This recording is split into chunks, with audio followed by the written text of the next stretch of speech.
Bet Aderech, Casa del Camino, presenta en esta conferencia a Rab Mijael Ávila.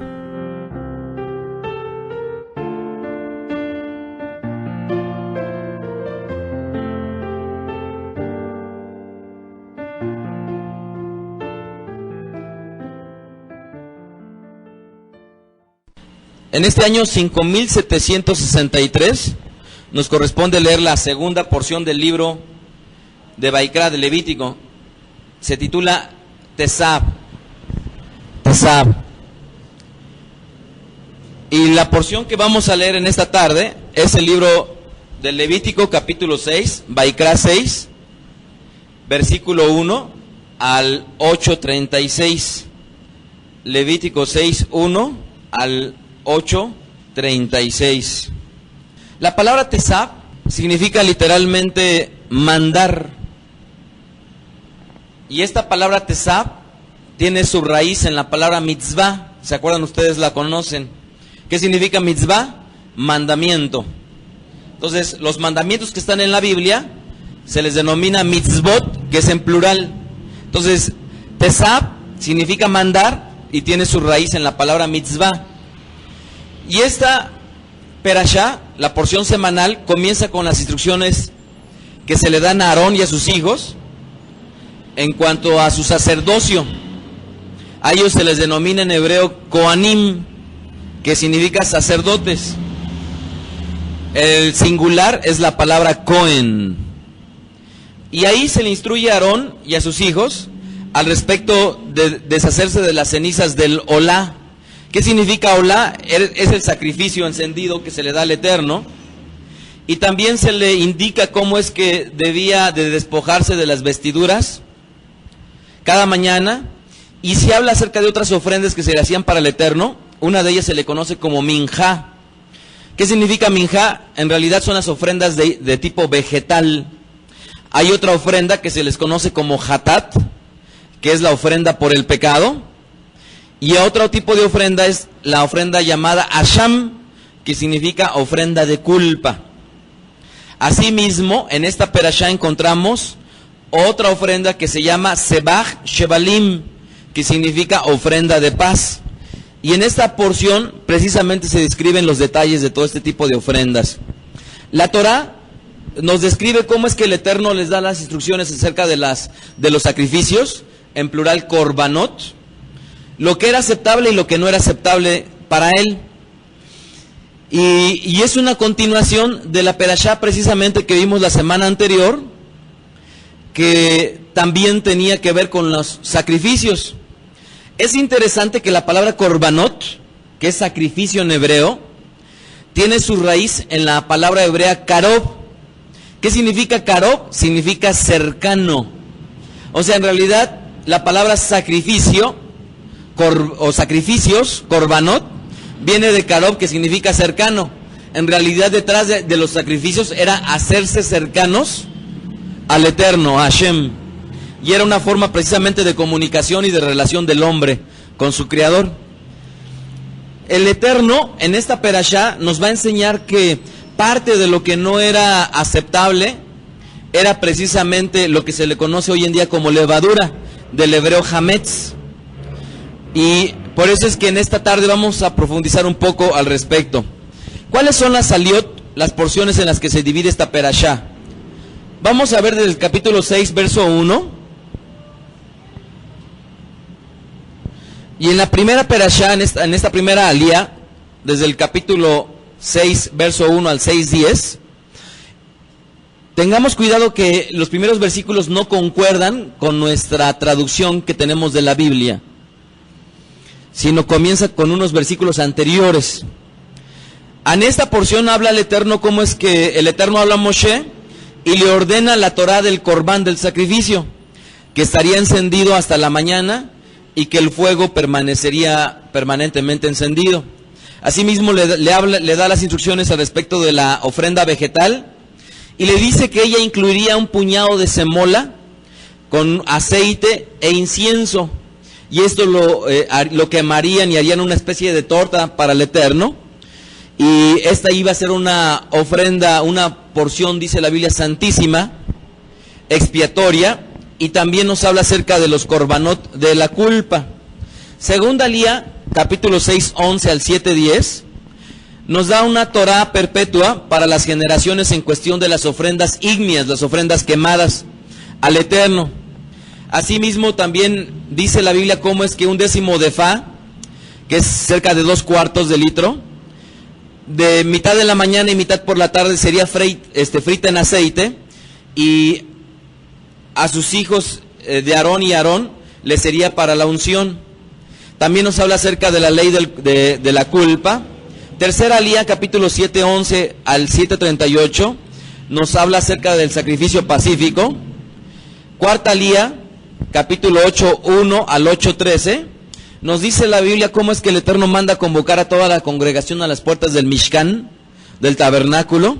Aarón y a sus hijos son sumergidos en lo que se le conoce como el mikvah, que sería el baño de purificación.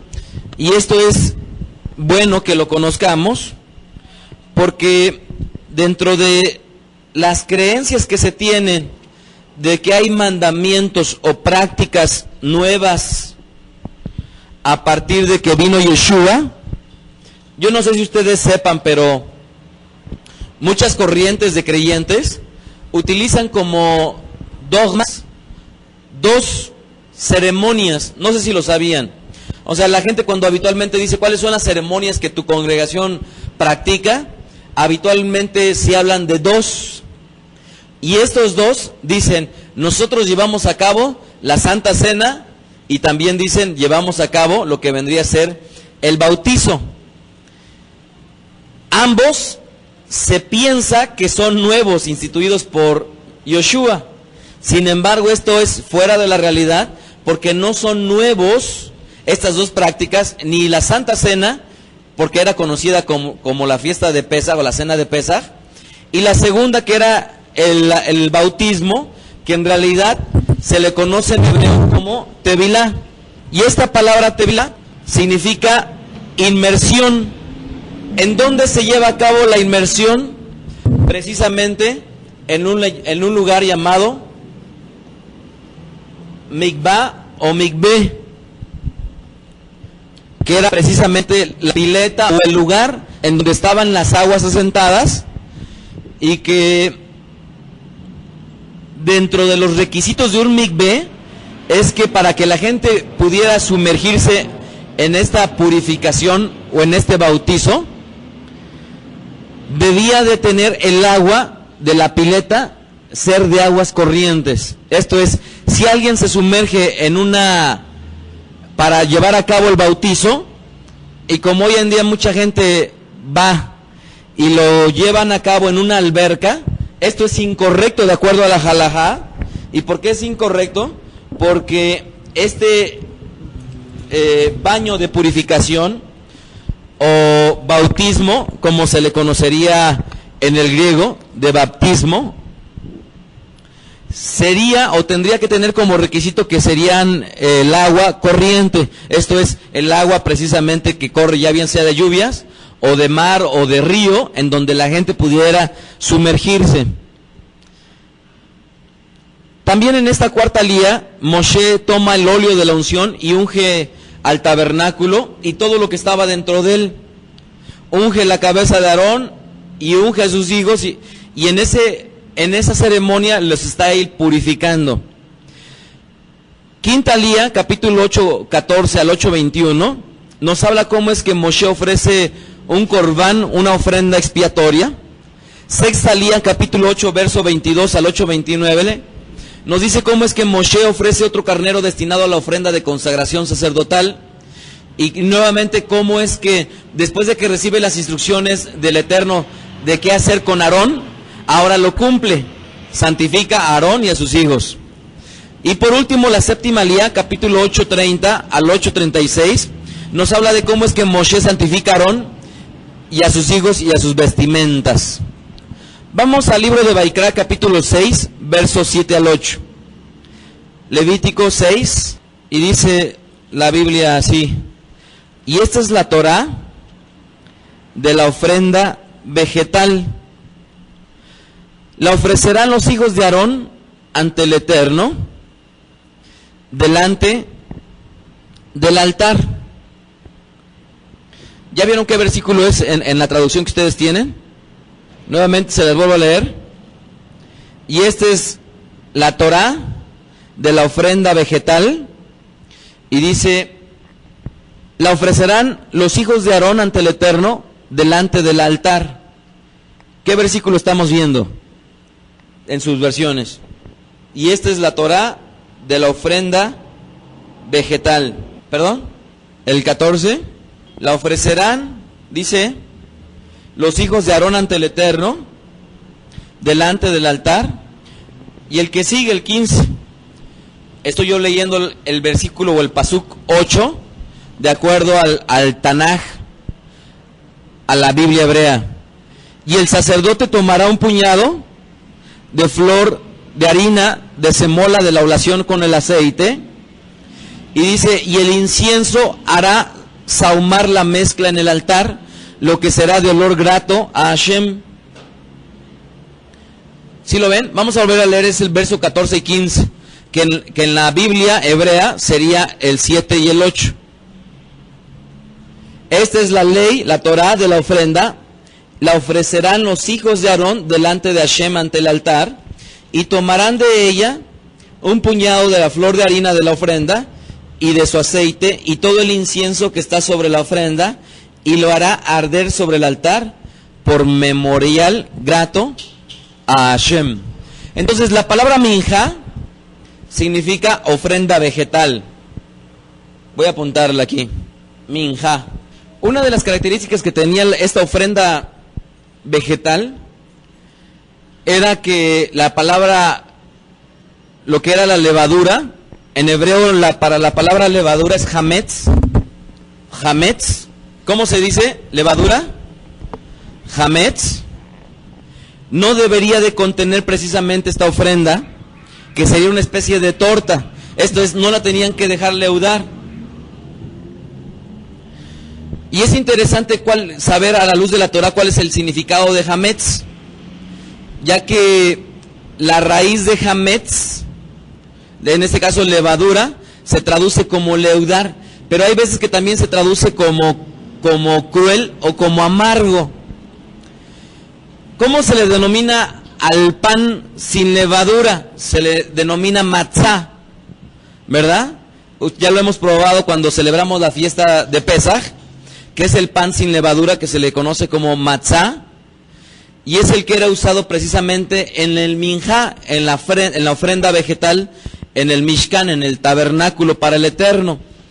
Y cómo es que el Eterno le dice que todo lo que tenían que ofrecerle tenía que ser absolutamente puro, sin nada de hametz, sin nada de fermentación o de amargo. Vamos a ver el capítulo 2, verso 4 al 11, del mismo libro de Baikra. Levítico 2, 4 al 11, por favor. Y dice la Biblia así: y cuando ofrecieres ofrenda cocida en horno, será de tortas de flor de harina, ¿cómo dice? Sin levadura, amasadas con aceite y hojaldre, sin levadura, untadas con aceite. Mas si ofrecieres ofrenda de sartén, será de flor de harina sin levadura, amasada con aceite. El versículo 6, la cual partirás en piezas y echarás sobre de ella aceite. Dice, es ofrenda. Si ofrecieres ofrenda cocida en cazuela, se hará de flor de harina con aceite. Y traerás a Hashem la ofrenda que se hará de estas cosas, y la presentarás al sacerdote, el cual la llevará al altar. Y tomará el sacerdote de aquella ofrenda lo que sea para su memorial, y lo hará arder sobre el altar. Y luego dice la Biblia, ofrenda encendida de olor grato a Hashem. Y lo que resta de la ofrenda, ¿para quién iba a ser? Sería de Aarón y de sus hijos. Miren, esto es bien importante porque aquí están dándole una ofrenda que se le iba a ser destinada para Hashem. Pero el que estaba formando parte de ese servicio se iba a quedar precisamente con una porción de esa ofrenda para consumirla él, y no solamente él, sino su casa, su linaje, en este caso, a los que se les conocería como sacerdotes o coanim. Versículo 10, vamos a volver a leerla. Dice, y lo que resta de la ofrenda será de Aarón y de sus hijos. Es cosa santísima de las ofrendas que se queman para Hashem. Versículo 11. Ninguna ofrenda que ofrecieres a Hashem será con levadura, porque de ninguna cosa leuda, ni de ninguna miel, se ha de quemar ofrenda. ¿Para quién? Para el Eterno. Si recuerdan ustedes, en lo que es el Brit Hadashah,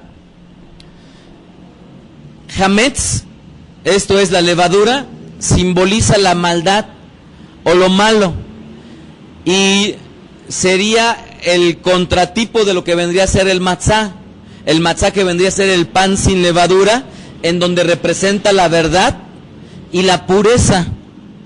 Y esto que habla el Brit Hadashah concuerda con todo el Tanaj, porque ahí no nada más se establece qué cosas le agradaban al Eterno, sino igualmente se define a la levadura como un producto no puro para ofrecerlo al Eterno. Hay un rabino reformista llamado Alfred Kollach.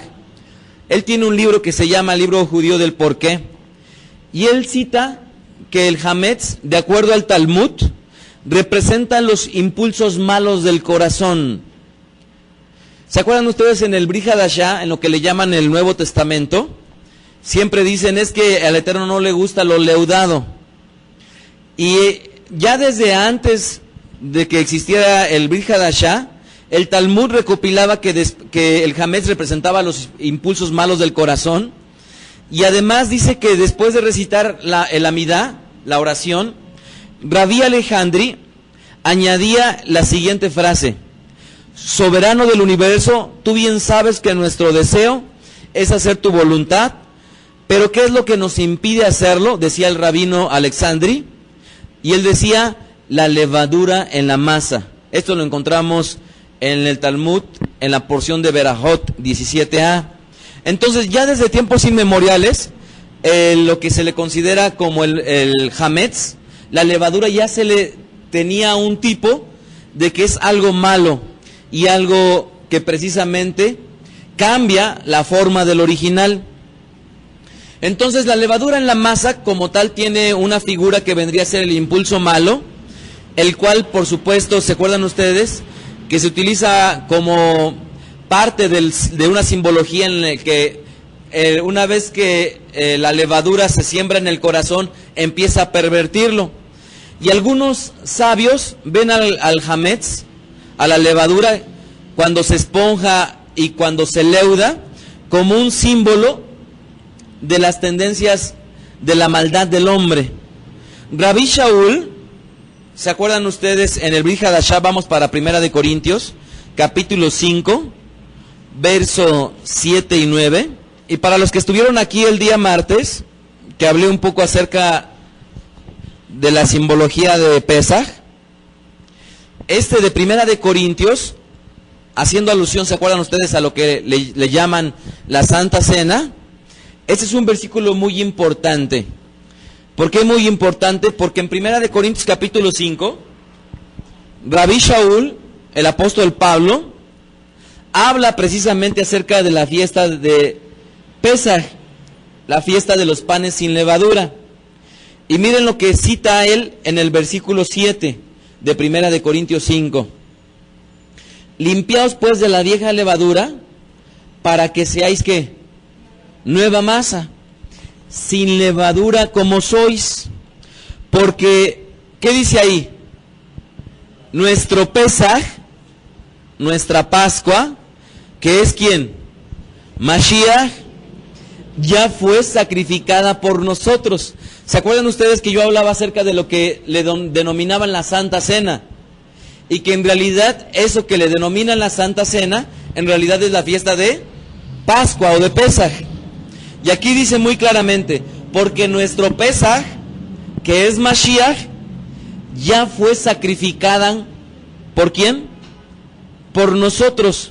Y si bien es cierto, esta fiesta incluye sacrificios, podríamos decir, como es una fiesta que incluye sacrificios, ya no la vamos a celebrar. Porque otros de los entendidos que se tienen es de que ya todo lo que cumplió Mashiach ya no lo tenemos nosotros por qué hacer.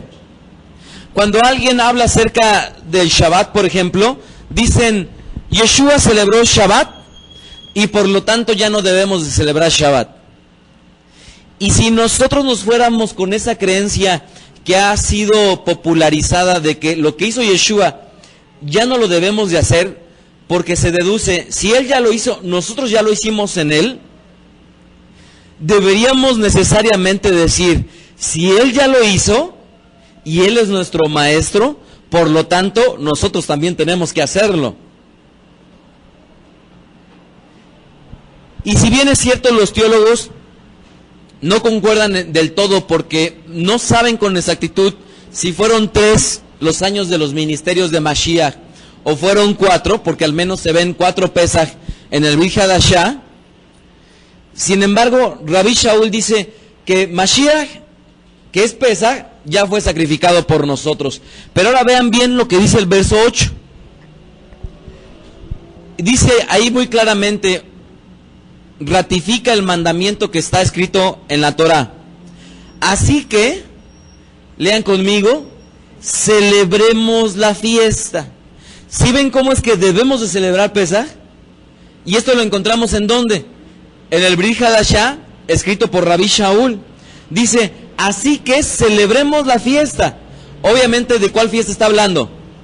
De la fiesta de Pesach.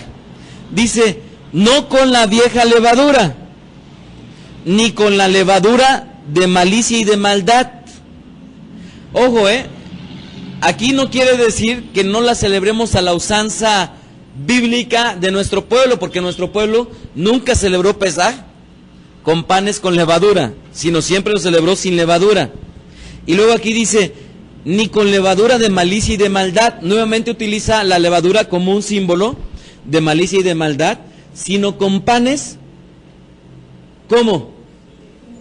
Sin levadura. Y se acuerdan que yo el martes les compartí y les decía, muchas congregaciones cuando celebran la Santa Cena, se toman galletas leudadas o pan leudado. Hay muchas congregaciones que compran pan Bimbo y con unas tijeras lo parten, ¿se acuerdan? Y hacen cuadritos y esos cuadritos los reparten para celebrar la Santa Cena. Y ojo, el pan Bimbo es un pan leudado. Nuevamente, y por ignorancia, cumpliendo exactamente lo contrario a lo que enseña la Biblia. Porque la Biblia dice muy claramente, sin levadura, dice, sino con panes sin levadura, de sinceridad, ¿y qué más dice? Y de verdad. Ahora bien, este entendido que tiene Rabbi Shaul al respecto del Hametz, no es diferente. En el Brit Hadashah, en el Tanaj, era exactamente lo mismo. Entonces, como tal, el Hametz, la levadura, simboliza precisamente esa malicia y la maldad. Ahora vayamos al libro de Vaikra, capítulo 6, verso 14, de donde veníamos, Levítico 6, 14. Y dice la Biblia así, y esta es la Torá de la ofrenda, y dice ahí, la ofrecerán los hijos de Aarón delante de Hashem en el altar, y tomarán de ella un puñado de flor de harina de la ofrenda de su aceite, y todo el incienso que está sobre la ofrenda, y lo hará arder sobre el altar por memorial. ¿En dónde? Dice, en olor grato a Hashem. Sigamos leyendo el verso 16. Y el sobrante de ella lo comerán Aarón y sus hijos, sin levadura se comerá en lugar santo, en el atrio del tabernáculo de reunión lo comerán. No cocerás con levadura, la he dado a ellos por su porción de mis ofrendas encendidas. Y dice ahí, y es cosa santísima. Ahí nuevamente el Eterno está determinando qué cosa es santísima y qué cosa no lo es. Entonces, si hoy en día al pueblo de Hashem, parte de lo que es su dieta, siempre estuvo incluida el pan, ¿se acuerdan ustedes? Pero también se incluyó el vino. Y el pan, que formaba parte inseparable de la dieta de nuestro pueblo, ese pan siempre tenía levadura. Entonces, durante todo el año, Hashem no le prohíbe al pueblo comer levadura. Pero hay una semana al año en la cual Hashem le prohíbe al pueblo abstenerse completamente de tener dentro de su hogar, de consumir levadura, precisamente por esta simbología que tiene que ver con esa redención que está haciendo Hashem con su pueblo. Ahora, estamos en este año, ¿se acuerdan ustedes que yo les explicaba que este año se le conoce como embolismal? ¿Por qué se le llama embolismal? Porque en este año se añade un segundo mes, en este caso el mes de Adar II o Adar Bet. En este mes se le incluye ese segundo mes y por lo tanto el día 14 se lleva a cabo la fiesta de Purim, pero siempre en todos los años se lleva a cabo en el día 14 del mes de Adar, pero en este caso sería Adar I. Y en este año, que es el embolismal, cuando se añade el segundo mes de Adar, se celebra en el segundo Adar, la fiesta precisamente de Purim. ¿Por qué se celebra la fiesta de Purim en el segundo mes? Porque precisamente se sincronizan los tiempos y se lleva a cabo en este caso Pesaj y la fiesta de Purim en el lapso de un mes, conforme se lleva a cabo todos los años. Ahora, ya estamos a punto de entrar a la recta final para celebrar la fiesta de Pesaj. Y antes de que comience Pesaj, se llevan a cabo 4 porciones especiales, o mejor dicho, 5 Shabbats especiales, previos a lo que sería la fiesta de Pesaj. El primero de ellos se le conoce como Shabbat Shekalim, en el cual nos habla acerca del censo que iba a hacer el Eterno con cada israelita y sus obligaciones de dar medio shekel para el mantenimiento del templo. El segundo Shabbat, previo a la fiesta de Pesaj, se le llama el Shabbat Sahor, y en él recordamos antes de Purim cómo es que Amalek fue un ancestro de Amán, y cómo es que este personaje llamado Amalek atacó a los israelitas cuando comenzaban su viaje por el desierto. Por eso es que dijo que Amalek iba a ser un eterno enemigo de nuestro pueblo. Y el día que se celebra Purim, cuando se habla acerca de Amán, ese terrible personaje que estuvo en contra de nuestro pueblo, se le recuerda a Amán porque es un descendiente de Amalek, el cual debió de haber sido destruido por nuestro pueblo y no lo fue.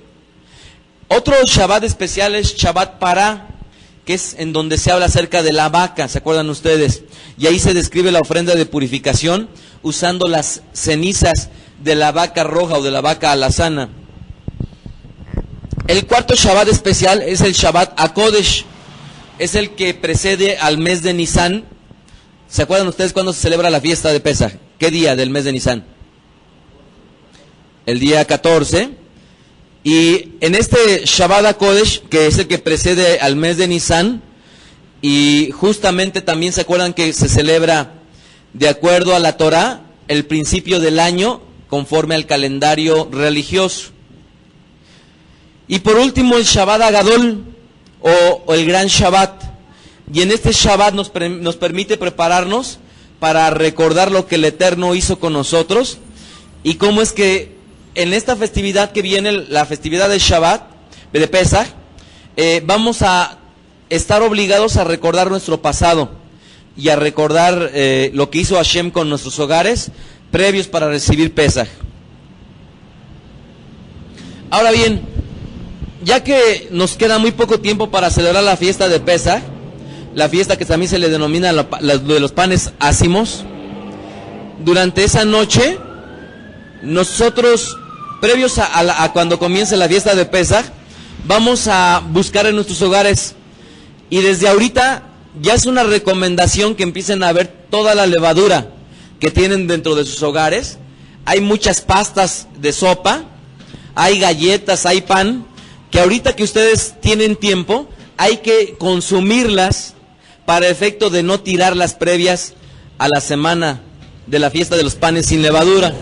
Entonces ya desde ahorita les recomiendo que en sus hogares empiecen a consumir todo el pan, las galletas, muchas de las pastas que tienen levadura. Pueden apreciar en sus casas, en las cajas de los productos, si incluyen levadura o no, y empezar a consumirla para efecto de que cuando comience la fiesta o la semana de los panes sin levadura, nuestros hogares estén libres de ello.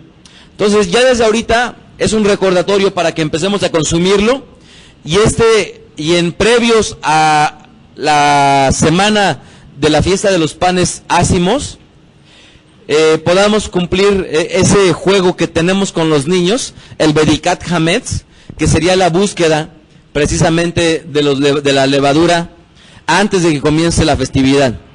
Vamos a ver el libro de Eclesiastés, capítulo 7, verso 20, Coelet, 7:20, Eclesiastés. Miren cómo dice: ciertamente no hay hombre justo en la tierra que haga el bien y que nunca peque. Entonces, ahora precisamente va a ser un recordatorio al eliminar el hametz de nuestros hogares, que tenemos que eliminar de nuestra vida esa maldad y ese pecado. Y ya leímos previamente cómo es que Rabbi Shaul nos insta a que nosotros celebremos la fiesta de los panes sin levadura. Escuchaste a Rab Mijael Ávila. Para conocer más de sus conferencias, visita la página betadrej.com. Síguenos en las redes sociales, YouTube, Facebook, Twitter. Búscanos como Mijael Ávila. Si deseas adquirir alguna conferencia o estudio particular, escríbenos al correo mijael@betadrej.com. Shalom Alejem.